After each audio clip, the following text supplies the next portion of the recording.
Good morning बच्चों। आज भी हम टीडीएस से रिलेटेड कुछ सेक्शंस देखेंगे। And first section of the day is payment of compensation on acquisition of immovable property. TDS related to payment of compensation on acquisition of immovable property. अचल संपत्ति के अधिग्रहण के समय दिए जाने वाले प्रतिफल में से टीडीएस कैसे होगा, उसके लिए क्या क्या कंडीशंस हैं, वो सेक्शन 194 एल ए में दिया हुआ है। तो let us have a look at various provisions of section 194 L A. First is who is the pair. भुगतानकर्ता कौन होगा, कंपनसेशन का भुगतानकर्ता कौन होगा, कंसिडरेशन का भुगतानकर्ता कौन होगा। Any person paying compensation, enhanced compensation, consideration और enhanced consideration on account of compulsory acquisition of land और बिल्डिंग। तो कोई भी व्यक्ति जो लैंड और बिल्डिंग के कंपलसरी एक्विजिशन के फलस्वरूप प्रतिफल देने के लिए बाध्य है, देने के लिए रेस्पॉन्सिबल है, वह पेयर हो सकता है। इमूवेबल प्रॉपर्टी में ध्यान में रखिएगा कि एग्रीकल्चर लैंड को शामिल नहीं किया गया है। हु इज़ द रेसिपिएंट, प्राप्तकर्ता कौन होगा कंपनसेशन कंसिडरेशन का। एनी रेजिडेंट पर्सन, कोई भी रेजिडेंट, कोई भी निवासी व्यक्ति कंपनसेशन का कंसिडरेशन का प्राप्तकर्ता हो सकता है। At what time tax has to be deducted at source. Tax at source किस समय डिडक्ट किया जाएगा, at the time of payment और at the time of credit, whichever is earlier. प्राप्तकर्ता के खाते को क्रेडिट करते समय या उसे भुगतान करते समय, दोनों में से जो भी घटना पहले घटित होगी उस समय टैक्स एट सोर्स डिडक्ट किया जाएगा। Maximum amount which can be paid without TDS. अधिकतम राशि कंपनसेशन की, कंसिडरेशन की, जो बगैर टैक्स एट सोर्स डिडक्ट किए पे किया जा सकता है। It means we are interested in knowing the threshold limit for this section. The amount of payment or credit during the financial year does not exceed 2,50,000 rupees.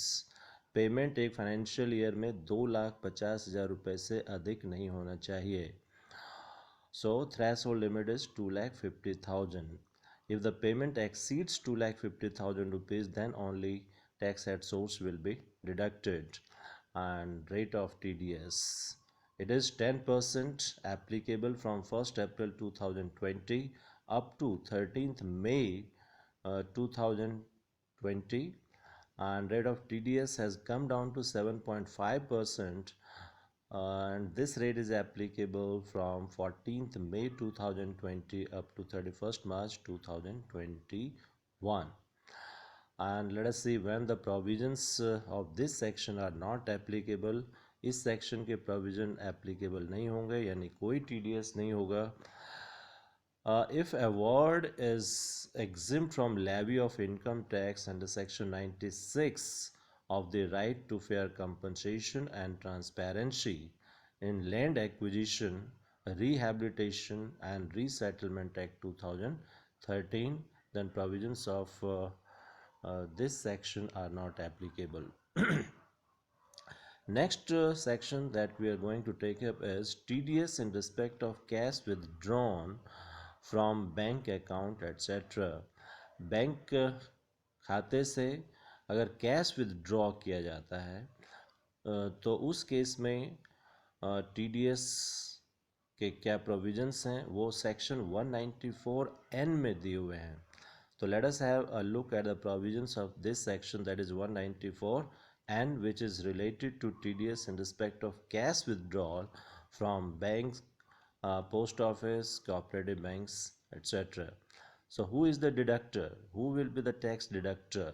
A bank, cooperative bank or a post office who is responsible for paying any sum in cash to the account holder. account holder को cash में जो भी bank, cooperative bank और post office नगद राशि जो दे रहे हैं वो टैक्स एट सोर्स डिडक्ट करेंगे।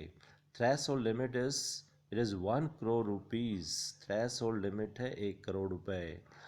However, with effect from 1st July 2020, in case of defaulter who has not submitted income tax return in past, threshold limit is 20 lakh rupees. तो यदि डिफ़ॉल्टर, यदि जो अकाउंट होल्डर है जो पैसे निकाल रहा है वो डिफ़ॉल्टर है, उसने पिछले 3 असेसमेंट ईयर का इनकम टैक्स रिटर्न फाइल नहीं किया हुआ है, तो उस केस में थ्रेशोल्ड लिमिट 1 करोड़ की बजाय 20 लाख रुपए होगी। Rate of TDS, tax deduction at source की रेट है 2%। Tax is deductible at the rate of 2% if payment or aggregate payment in cash exceeding 1 crore rupees। जो अमाउंट विदड्रॉ किया जा रहा है वो यदि 1 करोड़ रुपए से अधिक की है एक वर्ष के दौरान, तो उस केस में टीडीएस का रेट होगा 2%। However with effect from 1st July 2020, tax is deductible in case of recipient who has not filed his income tax return of all preceding 3 assessment years as follows। यानी अगर पिछले 3 assessment year में अगर account holder ने अपना income tax return file नहीं किया है तो उसके लिए टीडीएस की रेट अलग है। उसके लिए टीडीएस का रेट क्या है? Cash payment in aggregate during the financial year exceeds 20 lakh but does not exceed 1 crore rupees. यदि कैश विदड्रॉल 20 लाख रुपए से अधिक है लेकिन 1 करोड़ से अधिक नहीं है तो टीडीएस का रेट है 2%। And if cash payment in aggregate during the financial year exceeds 1 crore rupees, then TDS will be made at the rate of 5%. When deductible, tax is deductible at the time of payment in cash. Cash में भुगतान करते समय tax at source deduct किया जाएगा। No TDS, there will be no TDS when cash payment is made to certain recipients such as government, banks, post office, cooperative society engaged in business of banking. यदि government, bank, post office, cooperative society जो banking business में हैं, इनको अगर भुगतान किया जाता है तो उस केस में कोई टीडीएस नहीं होगा। अब देखिए नेक्स्ट पॉइंट हम देख रहे हैं deposit of tax in government account. अभी तक हमने देखा कि टैक्स एट सोर्स डिडक्ट कब किया जाता है, कितना किया जाता है। तो टैक्स डिडक्टर टैक्स को डिडक्ट करने के बाद उसकी ये ड्यूटी बनती है कि वो टैक्स को गवर्नमेंट अकाउंट में जमा करे। तो उससे संबंधित अब हम प्रोविजंस देखेंगे। Deposit of tax in government account, the person responsible for deducting tax from payment is also required to deposit the tax so deducted in government account within prescribed time. तो tax deductor के लिए ये जरूरी है कि जो भी tax उन्होंने डिडक्ट किया है वो निर्धारित अवधि में गवर्नमेंट अकाउंट में जमा करें। तो वो टाइम लिमिट हम देखते हैं।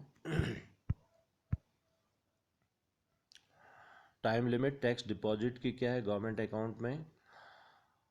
If tax is deducted by government, यदि सरकार के द्वारा ही टैक्स एट सोर्स डिडक्ट किया गया हो तो उस केस में tax deducted without deposited without challan.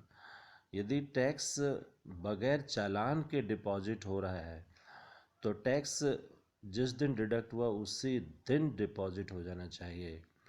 And tax deposited with चालान, यदि टैक्स चालान के साथ डिपॉजिट हो रहा है तो उस केस में टाइम ऑफ डिपॉजिट है 7th ऑफ नेक्स्ट मंथ, अगले महीने की 7 तारीख तक टैक्स डिपॉजिट करना होगा।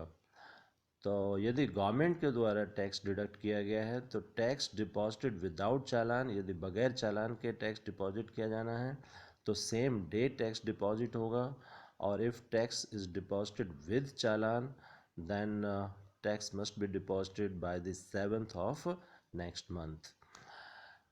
टैक्स डिडक्टेड बाय अदर्स, सरकार के अलावा यदि किसी अन्य व्यक्ति के द्वारा टैक्स एट सोर्स डिडक्ट किया गया है तो उस केस में टाइम लिमिट क्या होगी डिपॉजिट की? टैक्स डिडक्टेड इन मार्च, यदि मार्च में टैक्स एट सोर्स डिडक्ट किया गया है तो 30 अप्रैल तक टैक्स जमा हो जाना चाहिए गवर्नमेंट अकाउंट में। And in any other case, अन्य परिस्थितियों में 7th ऑफ नेक्स्ट मंथ, अगले महीने की 7 तारीख तक टैक्स डिपॉजिट हो जाना चाहिए। However, White Rule 30B, the assessing officer can, in special cases, with the prior approval of Joint Commissioner of Income Tax, allow payment of TDS quarterly as follows। तो कुछ विशेष परिस्थितियों में रूल 30B के अनुसार assessing officer joint commissioner of income tax की पूर्व अनुमति लेकर TDS का भुगतान क्वार्टरली भी अलाउ कर सकता है। तो उस केस में टाइम लाइन जो होगी, टाइम लिमिट जो होगी वो देखें, फर्स्ट क्वार्टर जो कि एंड होगा 30 जून को, उसके लिए 7 जुलाई होगी डेट ऑफ पेमेंट।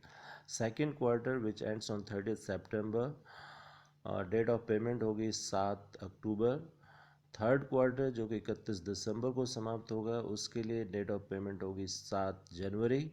और लास्ट क्वार्टर जो कि 31 मार्च को जिसका एंड होगा, उसके लिए डेट ऑफ पेमेंट है 30 अप्रैल।